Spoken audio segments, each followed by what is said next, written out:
Hello, Scorpio. Welcome to the Plaid Sheep Oracle. So your reading is, well, it's deep. I'm not entirely sure where it's going to go. I've been sitting here staring at it for a little while, getting some other clarification from the Library Oracle.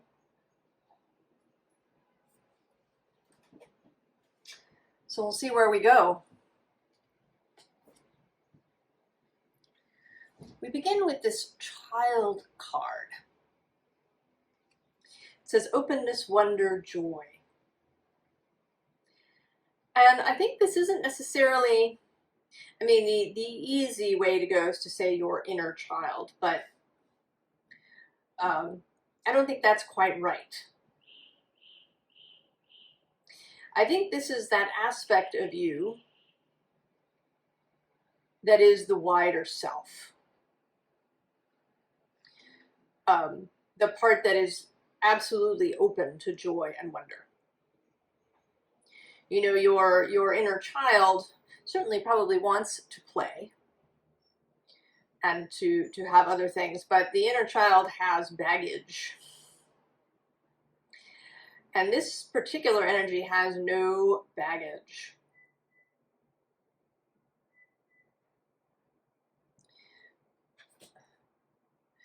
And then this card is the Two of Cups from my Tarocco Soprafino, which is an Italian tarot from the Renaissance period, reprinted.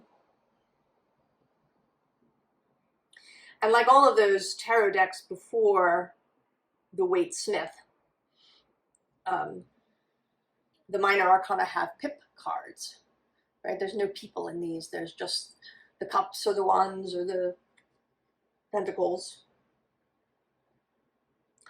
But there's something about these two cups being separated from one another. And separated by this ornate thing that doesn't seem to have a purpose. It just is sort of sitting there. It's not a candelabrum or really a vase, although there's some flowers going on. It seems to be purely a decorative object,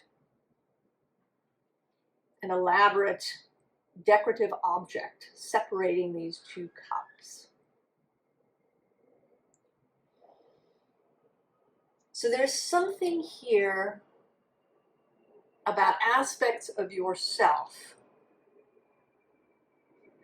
that are separated from one another. And they're separated by this ornate object that doesn't have a real purpose. There is no actual reason for these cups to be separated from one another, except that this thing has just always been there.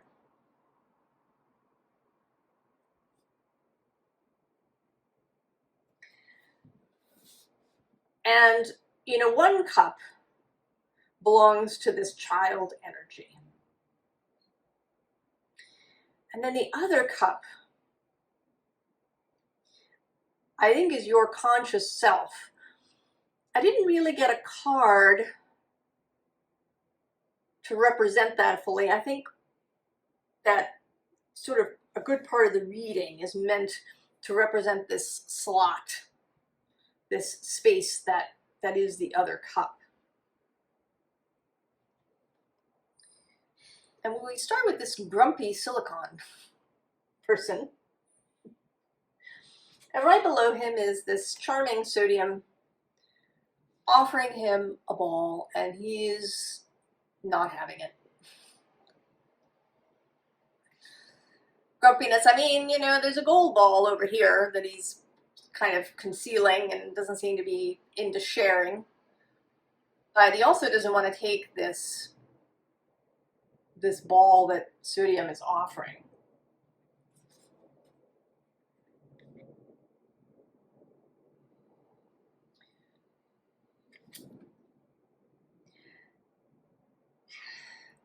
Have you, how do you look at yourself, Scorpio? How do you see yourself? I have been considering lately how I can criticize myself in a really subtle way.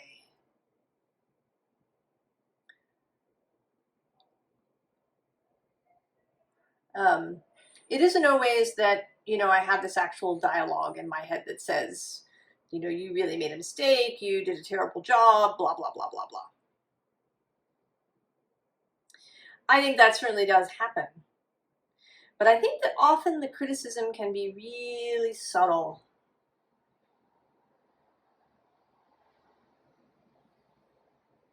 What have you been seeing in the mirror, Scorpio?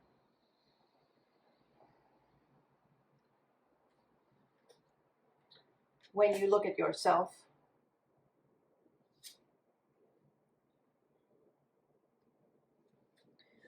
Where have you maybe been, throwing obstacles into your own path? Where have you been,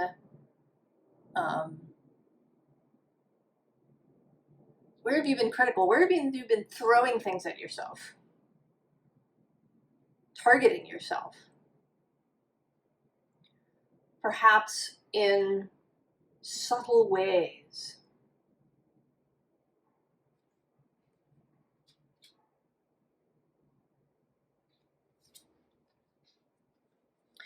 And here we have you behind this giant thing, this giant circle.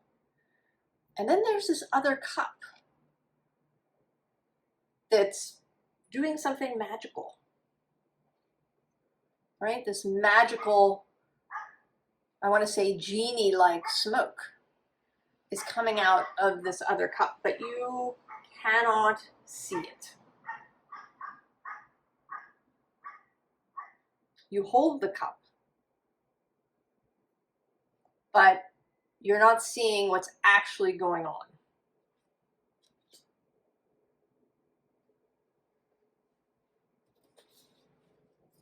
So next underlying is this lovely owl, and then right below is the Daughter of Swords. So here you are, very adult. I mean, you're probably taking care of things, doing all the stuff. Maybe you're even, really engaging in some spiritual practice. But it's all very, I don't know, very, very adult, very,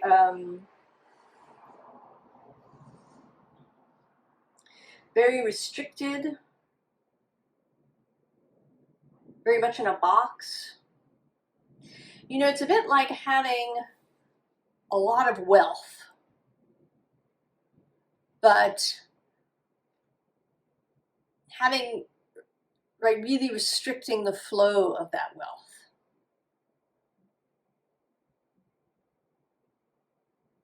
Because you're worried about, what you might have in the future. And here this seems to be a restriction, not so much of wealth, but of joy,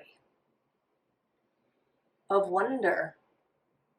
And then there's this Daughter of Swords, the Page of Swords, a messenger energy, who is looking at you, wanting you to see, to understand.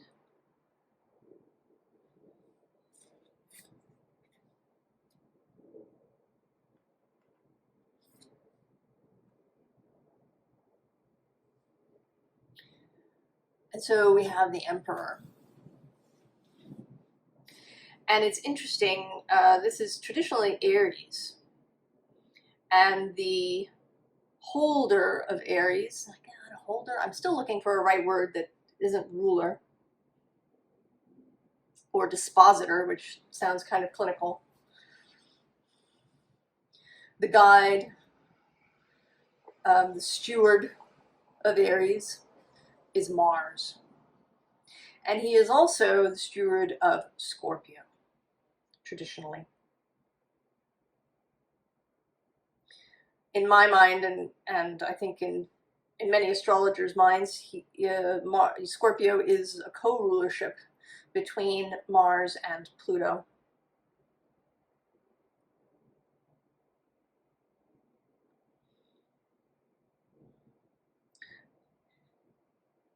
So this martial Mars energy that maybe has become too strong in you. I mean, on the one hand, it's right, it's really great. You've grown tall and strong and steady. You're able to manage your life, to be of help to others. But there's also a rigidity here. I keep coming back to this word adult. And I think that we have, as we have with so many things, a distorted notion of adulthood, as we have a distorted notion of childhood and teenagehood and all these things.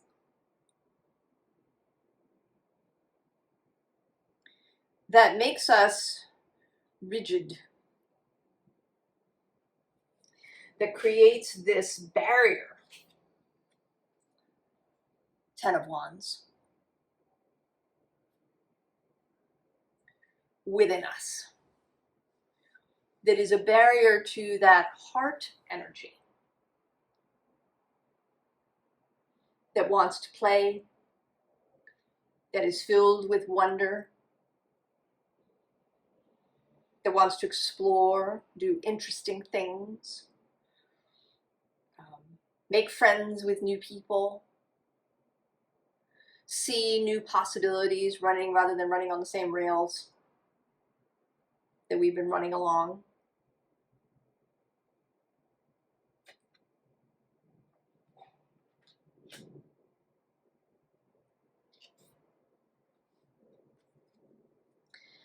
With this raccoon, there's also a feeling of excess caution, right? He looks a little, today at least, he looks a little worried, a little anxious. Like he doesn't want to leave the dark. To leave his den. There's things out there to worry about. And there is some truth, right? There's risk in living openly, in an undefended way.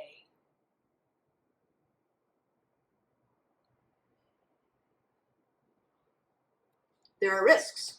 We can get hurt, perhaps, particularly emotionally, which I think is often a fear, even more than financially. That we can get our feelings hurt, that our heart will get broken.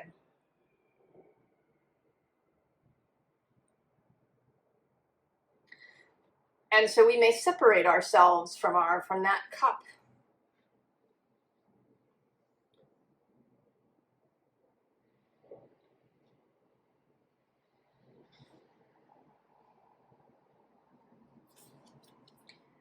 And then we have the cosmic egg. This has been incubating, Scorpio, within you. This childlike self has been incubating this cosmic egg. Because the child is not beholden to you, to your adult self. You may be cut off from it, but it actually is not really cut off from you. because of its openness, because your wider self holds you.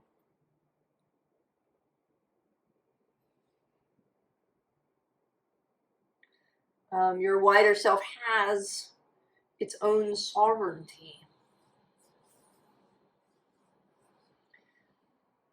And it's been doing what it wants to do, whether you like it or not. So you may be here, suffering, having anxiety, laying awake in the middle of the night, worrying about the adulting,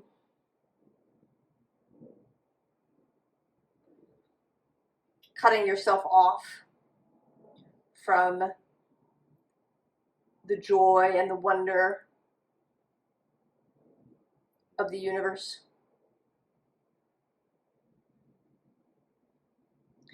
And I was reminded through the library oracle gave me a little reading from a Martin Shaw book about Eros and Amor and how we need both. Eros, this erotic, sensual experience of the world. And then Amor, a deep, heartfelt love. And this is how we, when we come to a place in the world, often, where we really feel at home. It's kind of it's a combination of Eros and Amor. Or when we run into a person.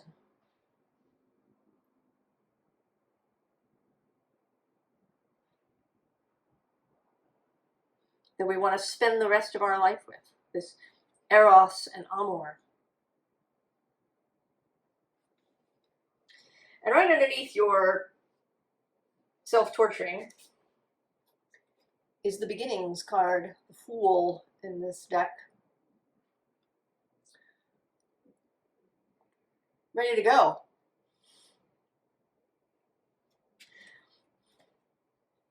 Your child self, your wider self, has been doing what it does, regardless of how restricted your conscious self has been.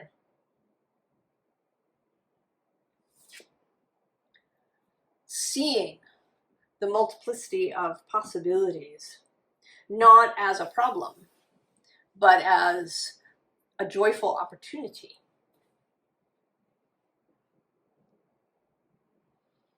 All of these possibilities,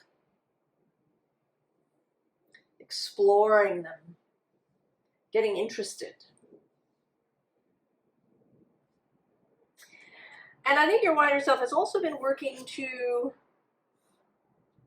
create a unified will. The Three of Cups often comes up that way for me. All of your major internal parts and aspects coming together in unity. You identifying with your human self equally as you identify with your wider self. Knowing yourself to be all of these things. This has been happening, whether you were aware of it entirely or not. And maybe you have been. Maybe you've been seeing things differently than you have before. Maybe you've been finding yourself engaging in silliness, in worrying less about certain logistical things, and just going and sitting outside and staring at the trees or the sunset. Finding yourself less interested in what the news channel is offering, and more interested in poetry or music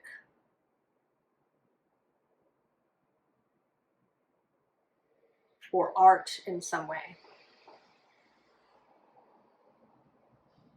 Maybe you found yourself returning to things that you did as a child.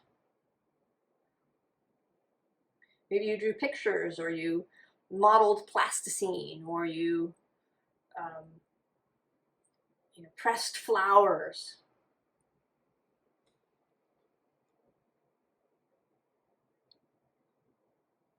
Perhaps you've been returning to those things. We have this Justice card with Athena. And here, interestingly, she has this spindle and this distaff.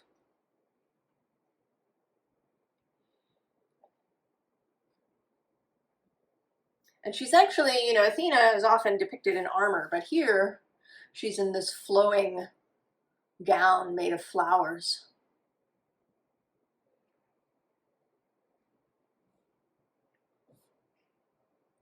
Softness, fluidity,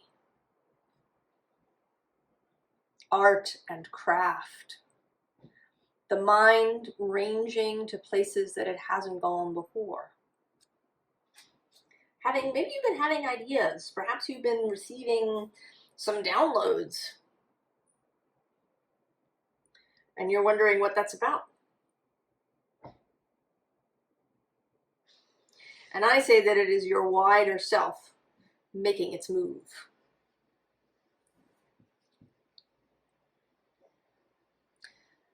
The Star.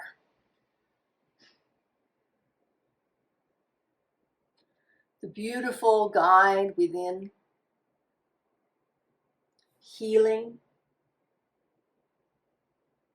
A move into the future. A move into things as they had never have been before.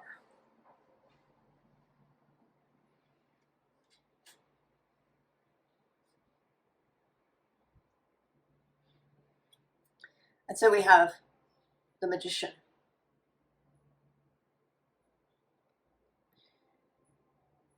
Using all the elements to create. And it's a major, right? It's a major arcana. Strong energy. Your wider self. We often talk about the subconscious as causing problems, right? That we have subconscious patterns and programming that make us, do things that seem self-sabotaging. And we can't, right? The conscious mind is unaware. But the conscious mind can also be unaware of positive action. Positive action that our soul, our wider self, our eternal, forever connected to the one self is doing.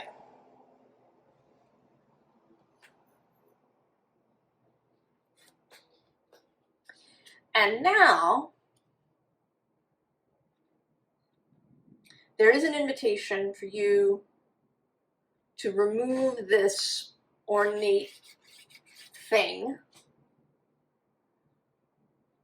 and come into partnership with that wider self, consciously. Right here with this Three of Pentacles. Co-creation. And here, interestingly, he's drawing, but he actually seems to be looking straight ahead rather than at what he's drawing.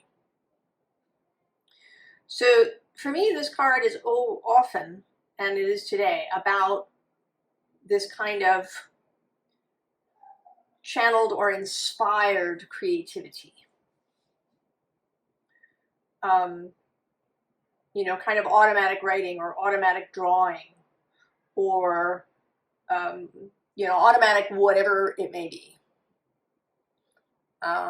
It might be an automatic trip somewhere, right? You leave your house and you start walking and let yourself be guided. Or it could be you making a drawing or writing or recording. You could just talk without censor of any kind.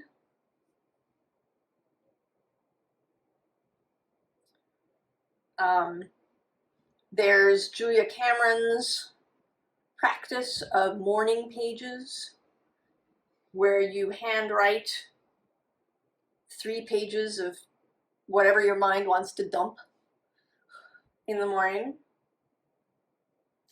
For her, the actual writing by hand is important, but you could maybe speak in the morning and record it or not. Just talk.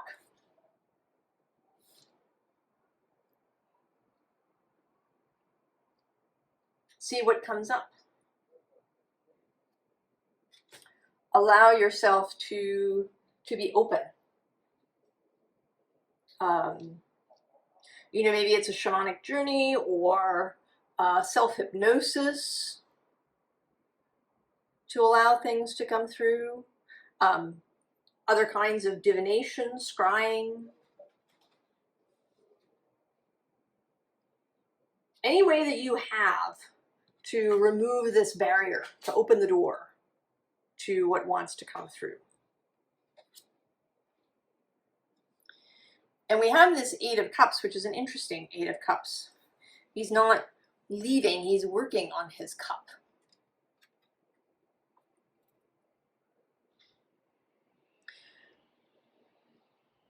You know, really focusing on how you feel.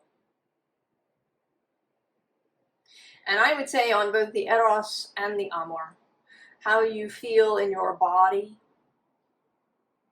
What is it that's feeling good sensually now? It might be different. You know, and this is about smells too. Herbalists will tell you that often if you're taking an herb for something, that even an herb that might normally taste, you know, maybe extra bitter or something, will taste really good when you need it. And then when you stop needing it, it'll go back to tasting bitter.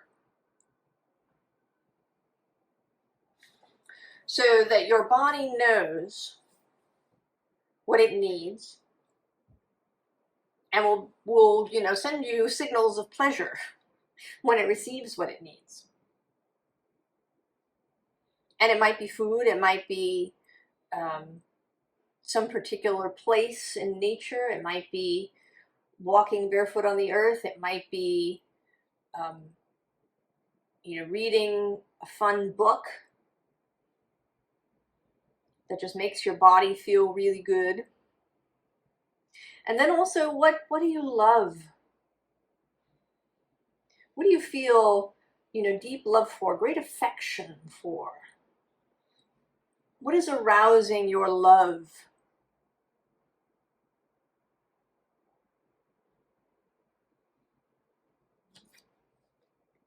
And then we get death. There you are, coming up. And I think this is meant to be decidedly you.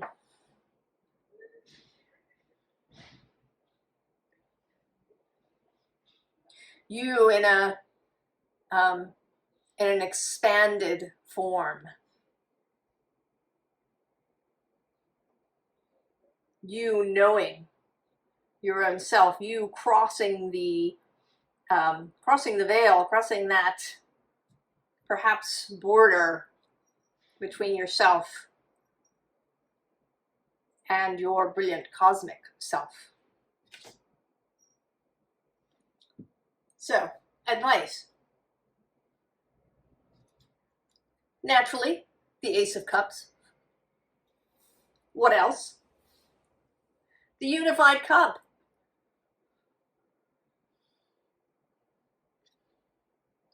Here, shooting all of its brilliant energy out into the world. And wealth is under here. And wealth, here in the shape of the Tree of Knowledge.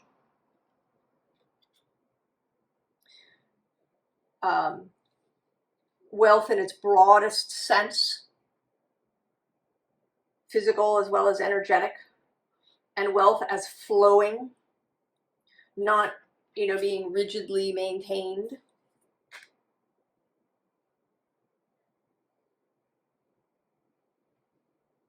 And it's kind of, you know, because we're also interconnected, and everything in our life is interconnected, it's difficult to be rigid and withholding in one place and not have that kind of play out everywhere. So if maybe you're withholding your energy, you might also find yourself withholding your money, or vice versa. And you might find this playing out in your own body, that you know, that some dis-ease is being perpetuated in your body because you're holding somewhere else. You're maintaining this barrier.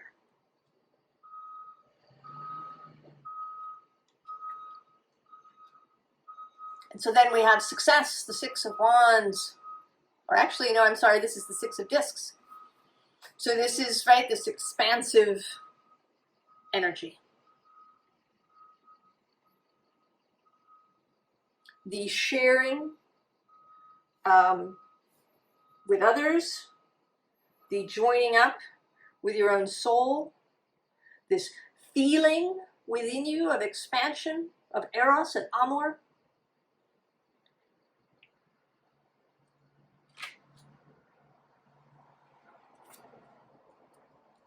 And then the Prince of Discs, Taurus energy in this deck. We see the bull here.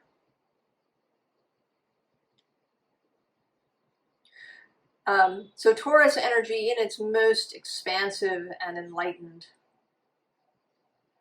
Nature's bounty overflowing in energy and sunlight and gorgeousness. And at the same time, stability. Cycles that repeat. So that we're not, you know, living forever in uncertainty.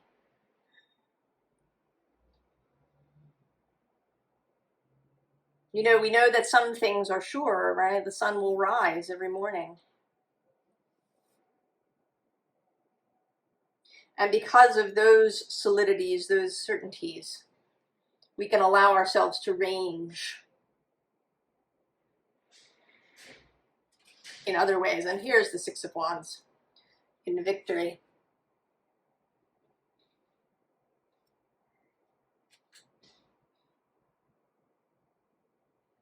So if you've been, I don't know, you've been holding something, Scorpio. You've been holding this.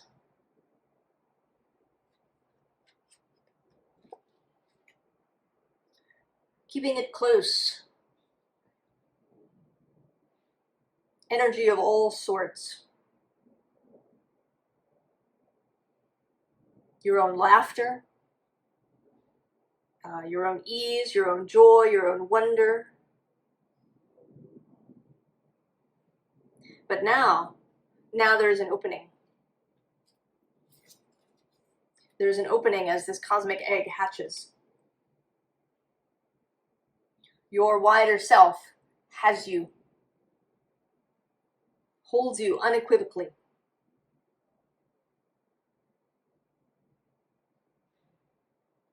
And wants to join with you in a co-creation.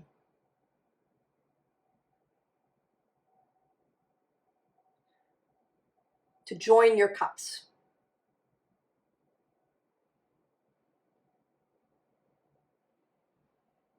I think this will be an incredible journey for you, Scorpio. I think we've been seeing this happening. A greater focus on joy and pleasure and gentleness, and in being more undefended.